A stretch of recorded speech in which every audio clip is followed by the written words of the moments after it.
tonight. We're going to try to get through as many of these questions as we can before I think we end around 7:25, 7:30, something like that. Sure. Looking at Nikki. Okay, good. Yep. This is the same voice I use when I talk to my wife. I'm like, is this right? Yeah? Okay, good. Did I? Yeah, right. What did I say I was going to do?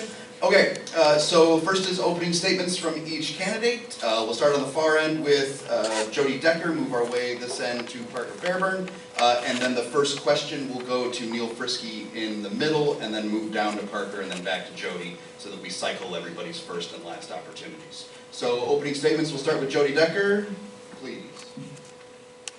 Is this one?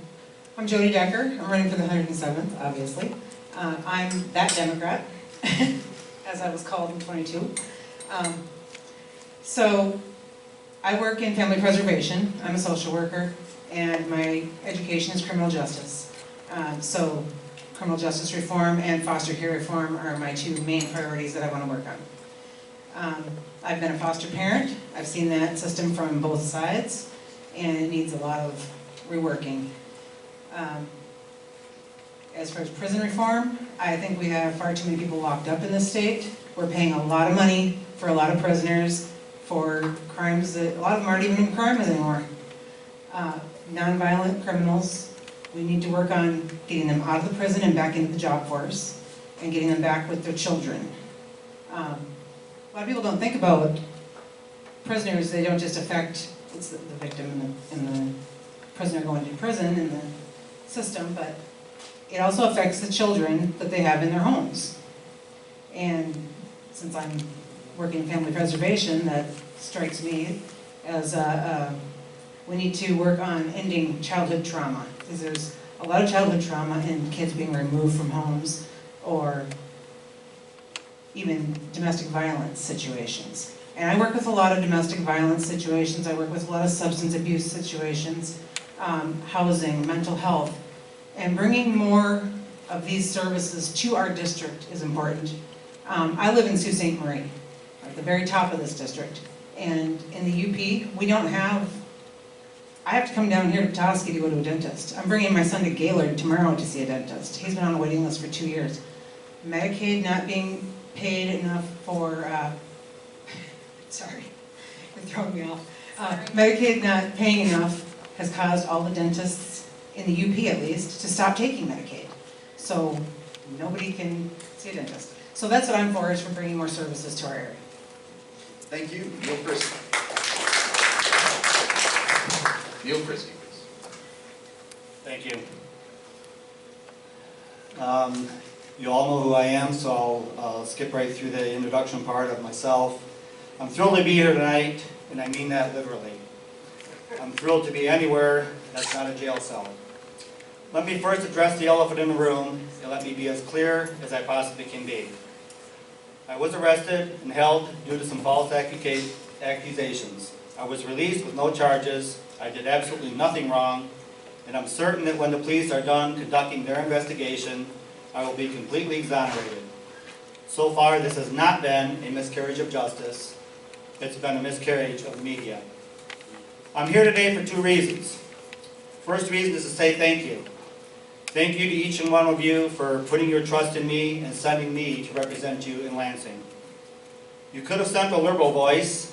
You could have sent a childish voice. You could have sent someone who plays patty cake with those who are hell-bent on raising taxes, growing the government, and infringing upon our God-given rights. But you didn't. You sent me.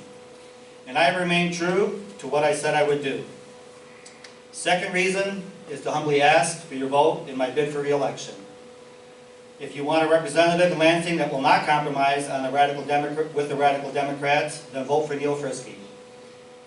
Any other vote would be a vote for the Uniparty, which would just result in an incremental descent to a California-like cesspool. Let's keep Northern Michigan strong and free and send the most conservative legislator back to Lansing to work on your behalf. Thank you.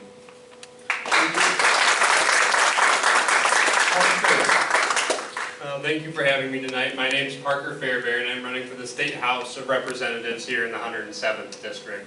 We need a strong voice in Lansing, and that's what I'm going to do. I'm not going to sit on no committees and not be a legislator. I'm going to actually do the work of the legislator And it hasn't been done in the last year and a half. It's been pretty pathetic to see the way that this seat's been treated. We don't need more drama in this seat. We've seen enough drama from the 107th District seat, and that's not what I'm going to bring. So if you want someone who's just going to go down there, do the job, and do it well, and actually represent our districts, please send me down there. But if you want more of the same drama that we're getting national headline news on, send the same guy back down to Lansing. I'm a 5th generation Northern Michigander here. I've served the community here the last 2 years on the Emmett County Brownfield Redevelopment Authority, Emmett County Farm Bureau Board. Very grateful for the Farm Bureau Agri-Pack endorsement, as well as having some really key endorsements in this race from our sitting Senator John DeMoose and our sitting Congressman Jack Bergman. So really pleased with that. We've got great momentum on our campaign here. I'm joined tonight with my wife, Victoria. She's here and super grateful for all your support on this campaign. It's been a whirlwind and we've got another month and a half left. So I have my MBA down at Northwood University, also got my BBA down there. I absolutely love that place. I'd just like to thank NCMC for hosting us tonight and the Petoskey and Charlevoix Chambers for putting this amazing event on, and hopefully all of you get to learn something about us tonight. Thank you. Thank you. All right, the first question then goes to Neil Friske, and then we'll move to Parker Fairbairn, and then at the end, Jody Decker. All right, so this question goes to Neil Friske. It is clear that tourism is an important industry in our area, and then short-term rentals contribute to that economic engine. However, our year-round residents also value a sense of community, which can be hurt by the proliferation of short-term rentals. How do you think these two needs should be balanced, and what policy or policies would you advocate for to achieve this balance? Well, I believe we had a very similar question 2 years ago when we were sitting here.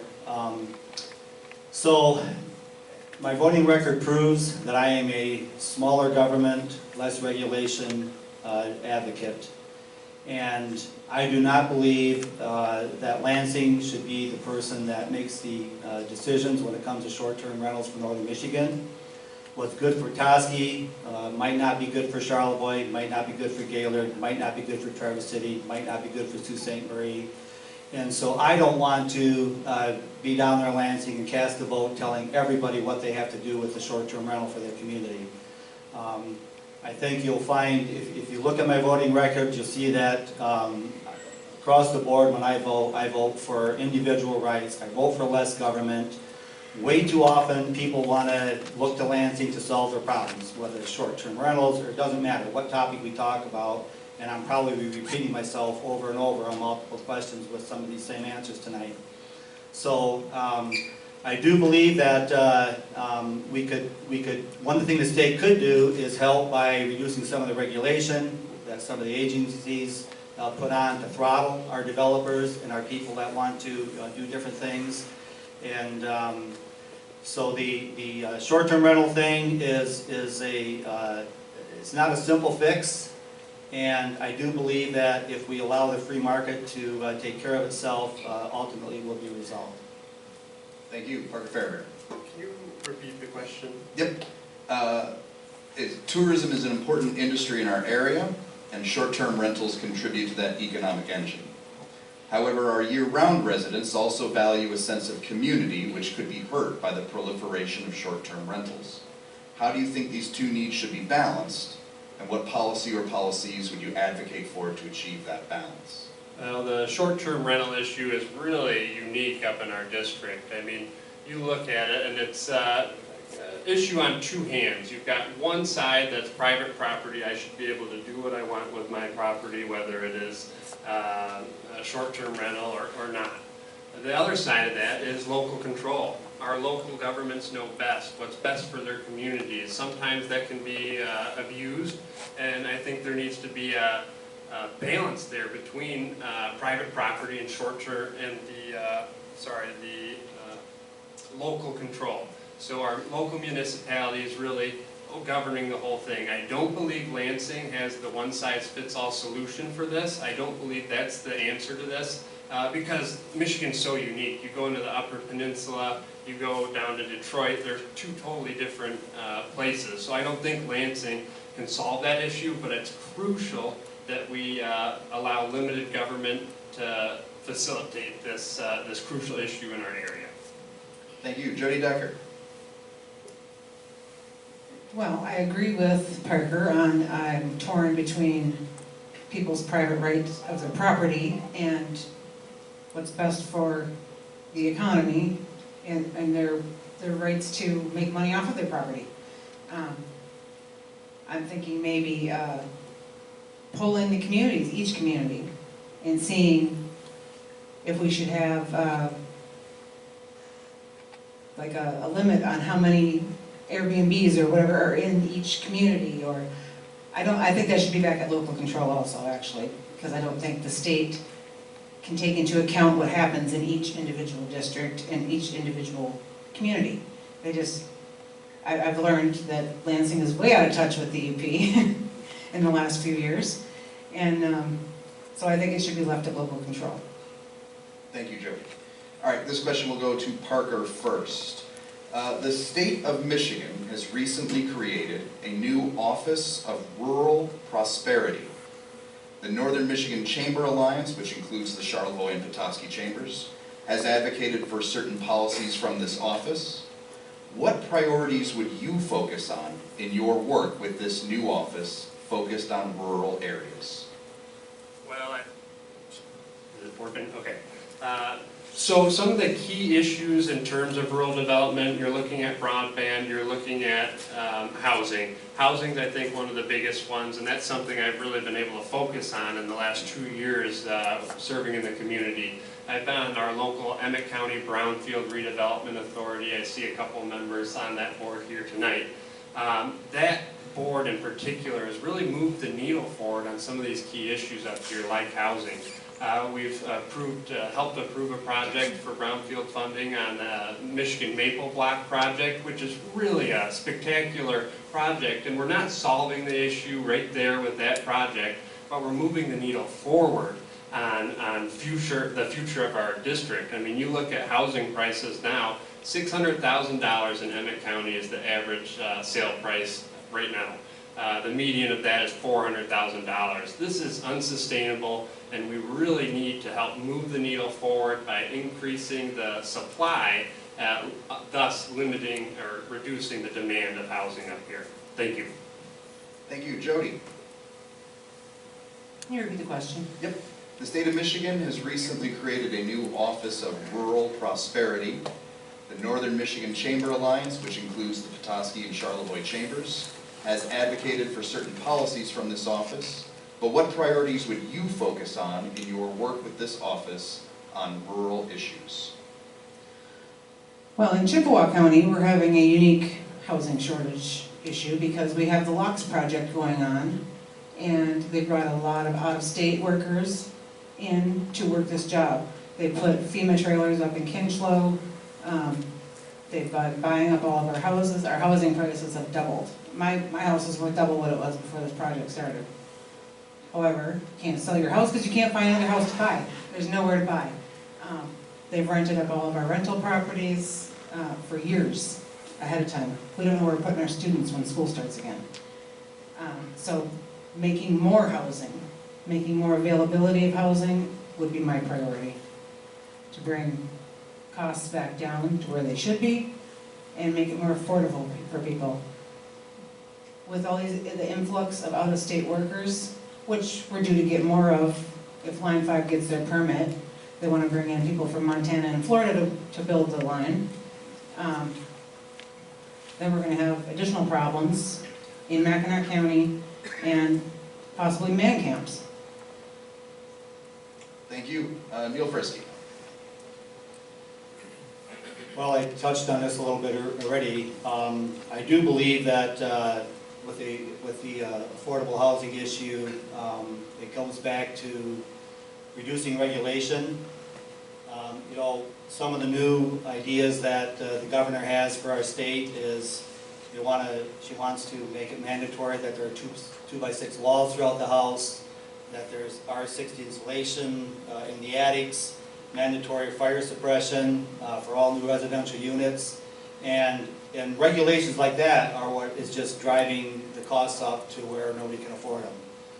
I know recently, in just the past few years, the fact that you have to insulate your basement, if you put a basement in, that adds another $10,000 to $15,000 to $20,000 to the cost of a home, depending on the size of it. So it goes back to reducing government regulation, getting government out of the way, letting the free market come in and take control. I believe if we do that, I think that there's a hope for us to. It's not a simple fix. You can't. It's not like going to the gas station and pumping your car full of gas and now you're not out of gas anymore. So no matter what happens, this is not something that's going to be fixed tomorrow. But I do believe we have to start by reducing regulation and letting the free market take over, and we'll end up with affordable housing in our area somewhere down the road. Thank you. Okay, so this question starts with Jody then. We're going to start here. Jody, a strong educational system in Michigan is essential to economic growth and attracting talent to our area. What would you advocate for in Lansing to ensure the strength of our local K-12 school districts and institutions of higher education? Well, as we all know, if we don't have schools for our children, we don't have children to put in the schools, because nobody's going to stick around. So, funding our schools, I know this last year and a half, when Whitmer raised the budgets for the schools and the free lunches, that needs to continue. We need to raise it more. We need to give our teachers raises and incentivize people to come here and be teachers for our kids. Pouring money into our education is pouring money into our future, I feel. Anything for children is going to help us in the long run, and it will bring more children into our area. More families will want to raise their children here. In fact, I lived in the UP my entire life, except for a short stint I did down in Ypsi. And when I got pregnant, I moved back up north to raise my kids because I didn't want to be in the city. I wanted to be where I was from. So I think most people do want to be back where they're from, but they need jobs and childcare and education for their kids to stay there. Thank you very much. Neil Friske. Could you repeat the question, please? Yes. A strong educational system in Michigan is essential to economic growth and attracting talent to our area. What would you advocate for in Lansing to ensure the strength of our local K-12 school districts and our institutions of higher ed? Well, on the education topic, I do believe that we need to continue to advocate for school choice.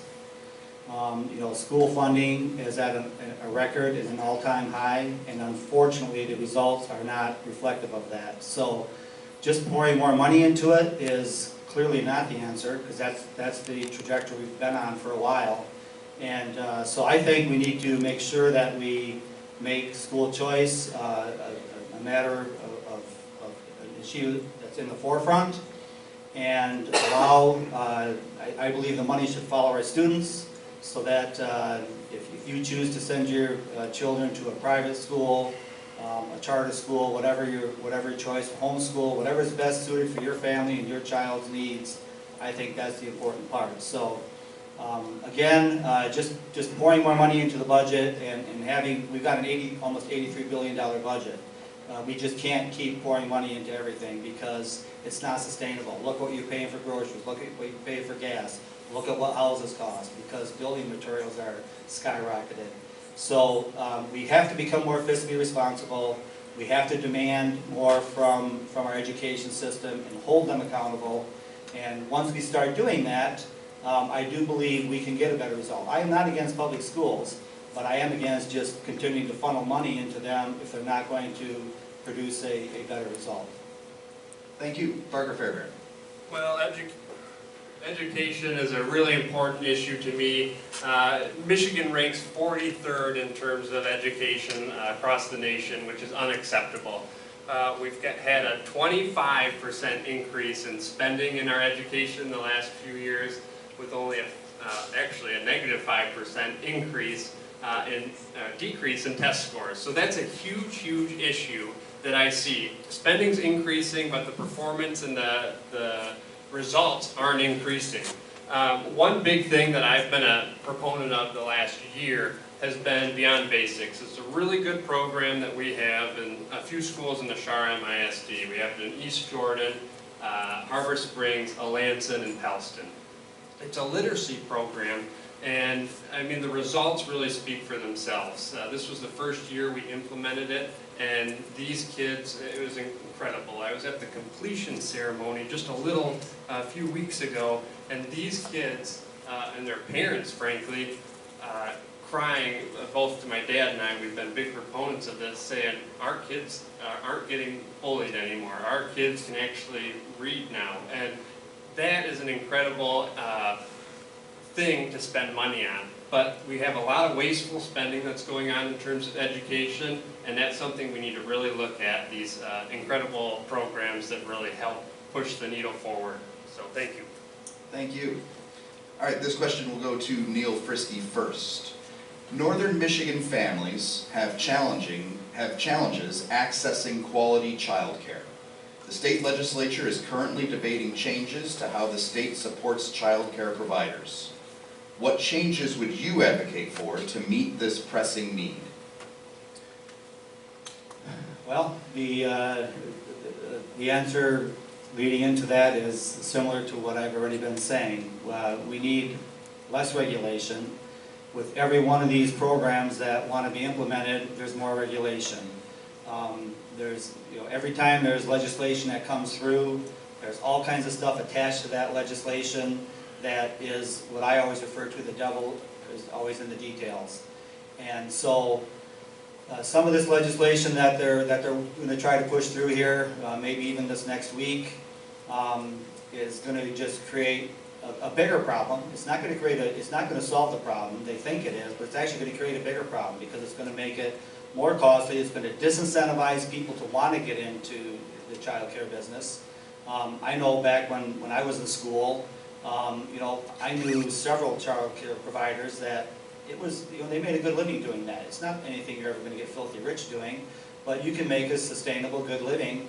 And unfortunately, anytime you add regulation to anything, it decreases your ability to prosper in that. So I think we have to obviously if these bills come up, we'll be taking a good look at them. And usually they're filled with a lot of pork. And a lot of times what happens is there's regulation built into them that after the fact requires these people to go through either DEI training or different things that nobody even thought about when they were voting for the bills. So it's very important to look at a bill from top to bottom and not just gloss over the top of it. So I think that, again, government trying to fix this problem is probably the wrong thing to do. Thank you. Parker Fairbairn. Well, it's clear that child care is a really big issue in our district and across the state. 74% of our employers in the district, in Charlevoix and Emmett County, I should say, really experience their employees having issues with child care. So that's something we need to tackle down there, but I think the way to do that is through less regulations. Right now it's way too burdensome, way too many regulations on these parents and families that want to do these child care programs, but they're only able to help 4 kids, or they're capped at a certain amount of kids that they can help when they could be helping 7, 8, 9 kids. That would solve the issue right away, but through red tape and regulations, that hasn't been the case, and we haven't been able to solve those issues. We need to update that legislation to make it more attainable for these parents, which will ultimately make it more affordable for them. Thank you. Thank you, Parker. Jody Decker. As a single mom, childcare is super important. I can attest to that. I've had to drag my kids out when they were little at 5 o'clock in the morning so I could make it to work. And try to find somebody that would take them at that time of the day. It's impossible. So I do agree, less regulations and starting up a daycare to streamline that process, but not to take away the safety of it, because they're background check. These things are done for a reason. It's to protect the children and the families. And incentivizing more people. Do you know what childcare gets paid? I mean, I don't really know what the state pays, state rate is now, but when my kids were little, it was $2 an hour per child. Do you know what they do in a daycare? They have to feed them, they have to feed them USDA regulated meals, they have to report everything that they do. It's not just like a teenage babysitter coming to your house to watch your kids. It's a full-time, never-ending job the entire time the child is there. Thank you, Jody. This question will start with Parker. In 2021, the Ford Motor Company decided to invest over $10 billion in a new plant in Tennessee, and not the state of Michigan. In response, both Democrats and Republicans in Lansing supported the creation of an economic development fund, which has now spent over $2 billion to bring large corporate investments to the state. The State House is currently considering changes to this program, including a $6 billion plan to pair economic development efforts with expanded funding for mass transit and housing. What changes would you support to make the state of Michigan more competitive economically, while ensuring that this spending benefits a broad spectrum of Michiganders?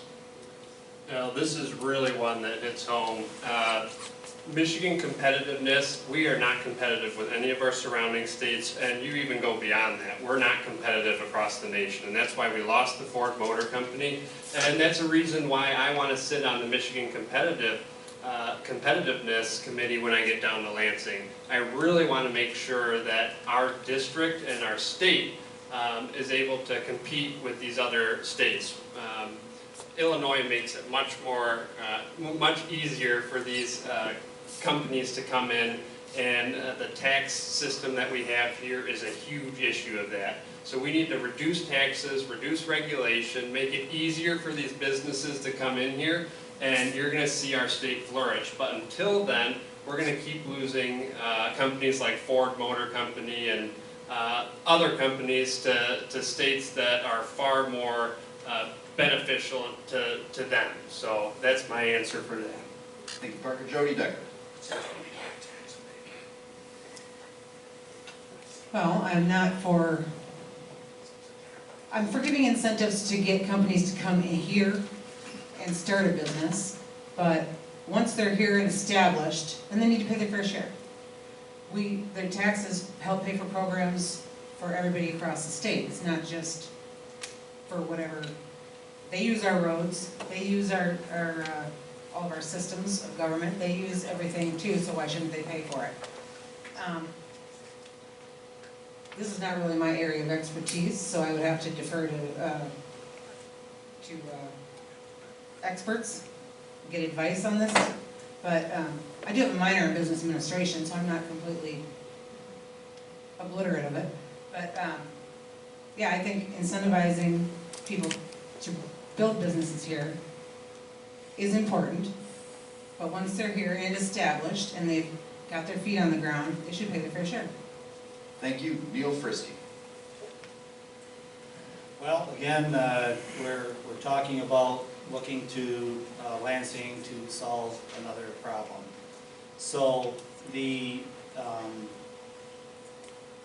issue with basically this falls under the guise of corporate welfare. And the problem we have here is where we single out these big corporations and we give them incentives, and all it does is actually hurt our small businesses. If we would incentivize our small businesses, our economy would flourish.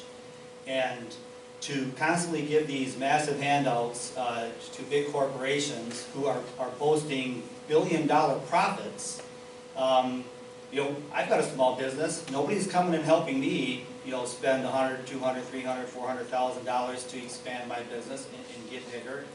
And so I do believe that we have to treat everyone fairly. We need less taxes. If you look at the party that's in control right now, it helps you understand exactly why we're headed down the road we're on. You know, Republicans are in the minority. When Republicans are in the minority, they have a hard time getting anything done in Lansing. When I get reelected and the Republicans get the majority back, I will be sitting on multiple committees. As a returning member, my chances of being chairmen of committees are very good, where a new person coming in probably wouldn't be offered that. So, not sitting on committees is a very weak talking point. There are people that are sitting on committees are getting nothing done. There's been hundreds of amendments offered that are constantly turned down by the Democrats. Thank you. This question will start with Jody.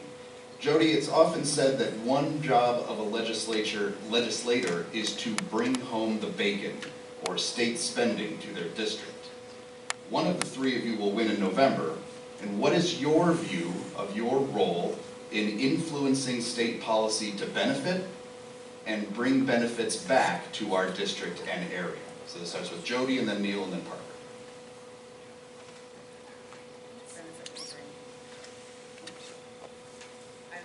Can you say that one more time?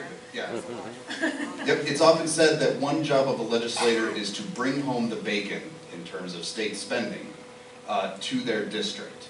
If one of you are elected in November, what is your view of influencing state policy to benefit and bring benefits back to our district? Well, I think we need to remind Lansing that we are a tourist economy. We bring a lot of people from out of state here. They always come. UP is loaded with tourist attractions, and so is Northern Michigan. And each community is different. We all offer different things. We've got the locks up there. You've got sailing down here. So, I just lost my train of thought. Bringing resources into the district is one of my main goals. So, bringing in more mental health providers, bringing in more doctors, specialty doctors. Anybody, if you live in the UP or Northern Michigan, you know you time it by hours. I got a 5-hour drive. I got a doctor's appointment. It's 5 hours down the road. So, bringing more specialty doctors and more resources, period, to our district. We need more childcare. We need a lot of things in this district. We need a serious representative. And it hasn't been done in the last couple of years. Thank you. Neil Friske. Well, as far as bringing things back into the district, the root of the problem is the way our budget is structured. If our budget was structured in such a way that that different things could be line items singled out, there's clearly we need some tax dollars to function. There's basic needs that the government provides that we need. We need these to exist and to maintain a healthy, prosperous life. But what we don't need is a bunch of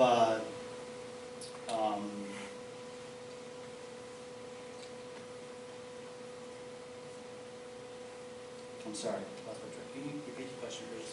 Sure. What is your view of a representative's role in influencing state policy to benefit and bring benefits back to our district?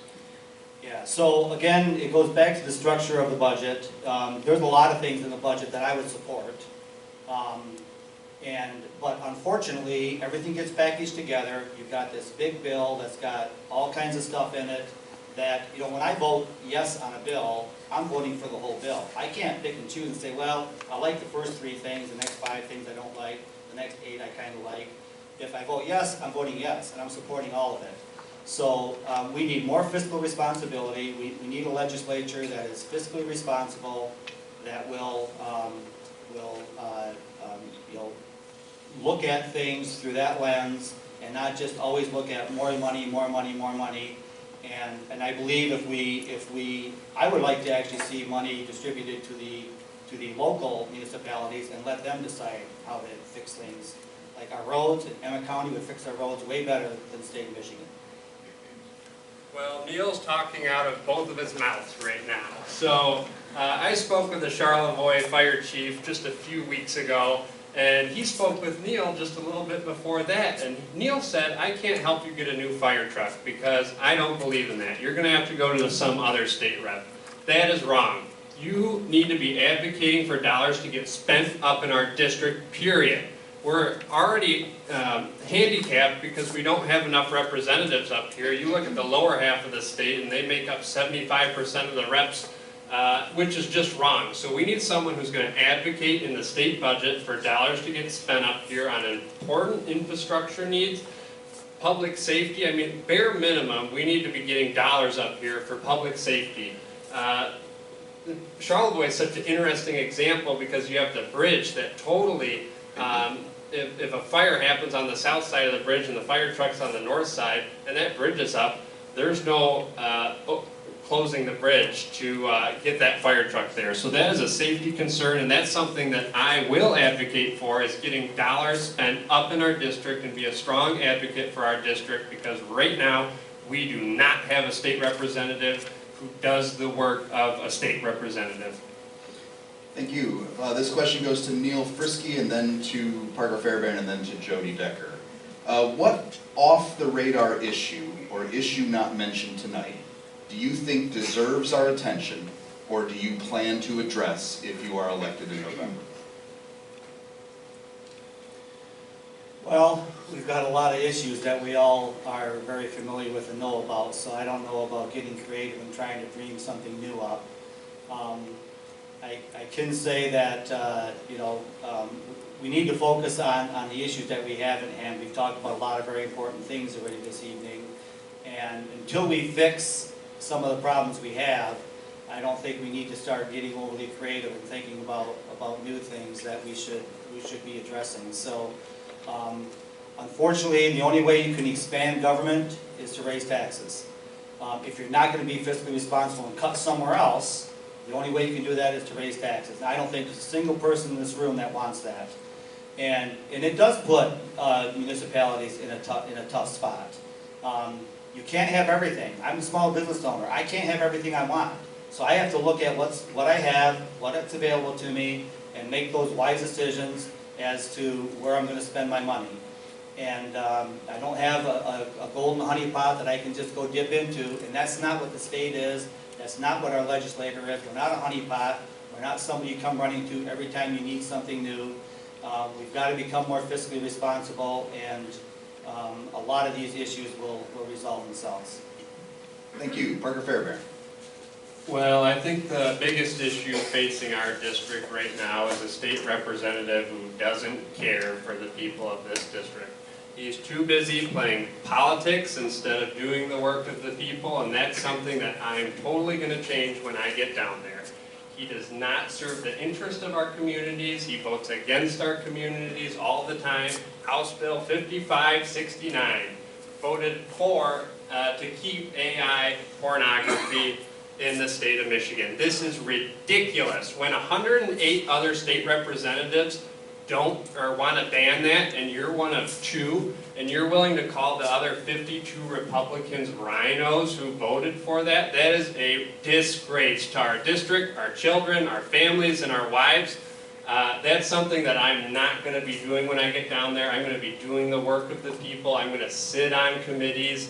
I'm going to be actually relevant down in Lansing, because he is the least effective legislator down there. Thank you. Jody Decker. Well, I've been a single mom for a long, long time, single grandma, and I advocate for people now. So my biggest thing is I want to advocate for our district, advocate to get money into our district, advocate for services, just advocate. And I'm a fighter. I don't give up. Obviously, I'm running for the second time in this district. I'm not a quitter. So, and how is everything just going to take care of itself? I don't understand your thinking on that. But things don't just take care of themselves. We need legislators in Lansing that want to do the job and not just vote no on everything across the board. All right, we'll now move to closing statements as we're hitting about 7:30. Each candidate will have 2 minutes for a closing statement. And Parker Fairbairn went last in the opening round, so he'll go first this time, and then Jody Decker and then Neil Friske will have the last word. So Parker Fairbairn, 2 minutes closing statement. Well, my reasons for running in this primary are simple. I want to bring a voice back to our district. That was the reason I ran for the first place, and that's the reason I'm running now. My opponents had to use slander and smears to say that I've been involved in something that I have not been involved in. He put that on himself. So I am going to go down there. I'm going to serve the district. I'm going to do the job. I want to make sure that our district has a voice down there. That's been my reason for running from the get-go. I had 58 people sign a letter to ask me to run. Respected people from the sheriff of Emmett County to commissioners all across the district. I heard their call to run because we don't have representation in Lansing, and that's why I'm running now. That's why I'm going to win in the August 6th primary, and I look forward to being your next state representative. Please go to my website, parkerformichigan.com. I greatly appreciate your support and look forward to being your next state representative. Thank you. Thank you very much.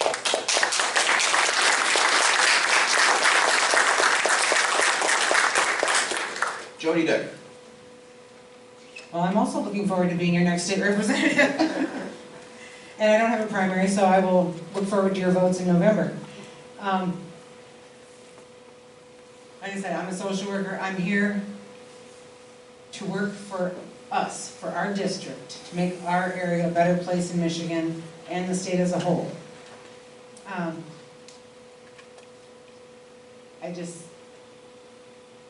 I wish I had more, I could have a lot of time to explain to you who I am, where I'm from, and how I grew up, and it's a totally different world than what it is now. But I've raised kids myself. I'm helping my daughter raise her kids. Her husband passed away. I've had loss in my life as well, and I've had to use programs. When I was a young mother, I was on welfare. I worked my way off of it. Not everybody can do that on their own. We need to help these people to be able to get up on their feet and be productive citizens. And parenting, I feel like we have a lack of parenting completely anymore. I think people are having kids and just leaving it to the babysitter or planning on their parents helping them raise them. And I feel like we need to put more emphasis on parenting our children. And votejodydecker.com is my website. You can check me out there.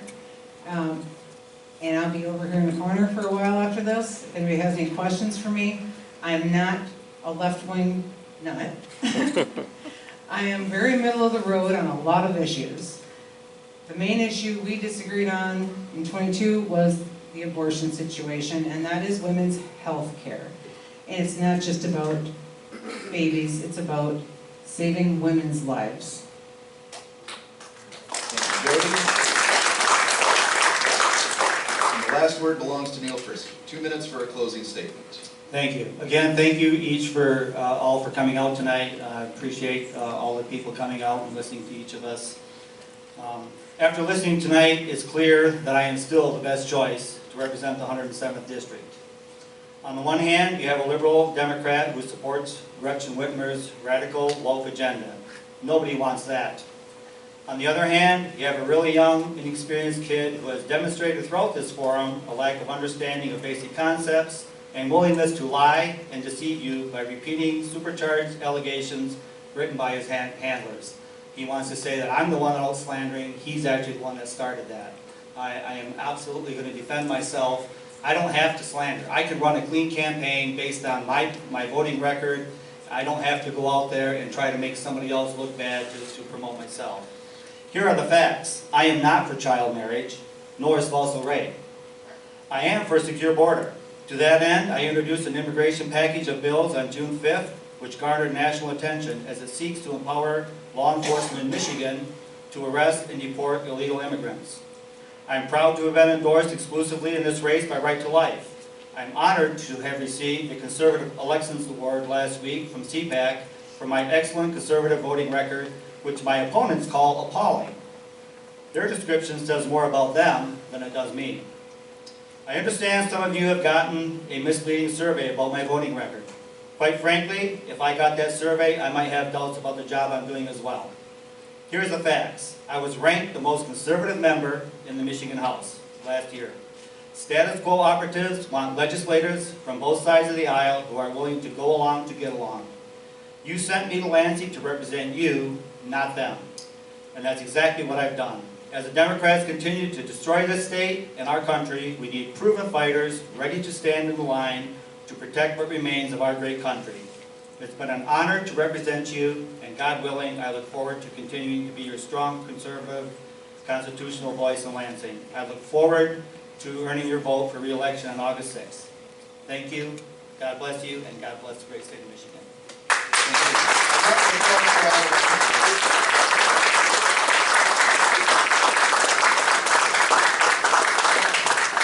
Thank you very